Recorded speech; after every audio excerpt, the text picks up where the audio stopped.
আসসালামু আলাইকুম। নতুন কিছু করার ট্রাই করলাম।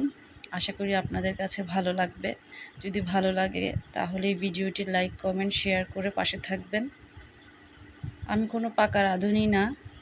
বাসায় যেভাবে রান্না করে খাওয়া আমরা অভ্যস্ত, ওইভাবেই কিছু করার ট্রাই করলাম। আজকে বাসায় লইটা মাছ রান্না করলাম।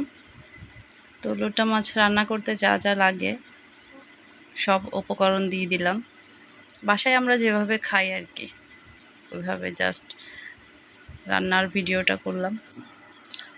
প্রথমে তেল, পেঁয়াজ, কাঁচামরিচ, লবণ, রসুন, হালকা একটু জিরা বাটা, ওটা দিয়ে কিছুক্ষণ নাড়াচাড়া করলাম। ভালো করে একটু কষালে খাবারটা স্বাদ হয়।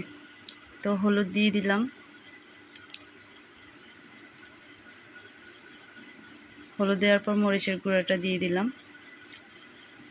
মরিচের গুঁড়াটা পরিমাণ মতো দিলেই হবে। তারপর একটু ভালো করে নাড়াচাড়া করে একটু ভালো করে কষিয়ে নিব। একটু ভালো করে কষালে খাবারটা ভালোই লাগে খেতে।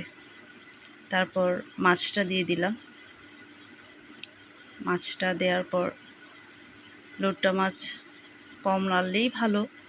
তারপর একটু টমেটো দিয়ে দিলাম। টমেটো দেওয়ার পর ধনেপাতা দিয়ে রান্নাটা শেষ করব। আল্লাহ হাফেজ। সবাই পাশে থাকবেন, সাথে থাকবেন।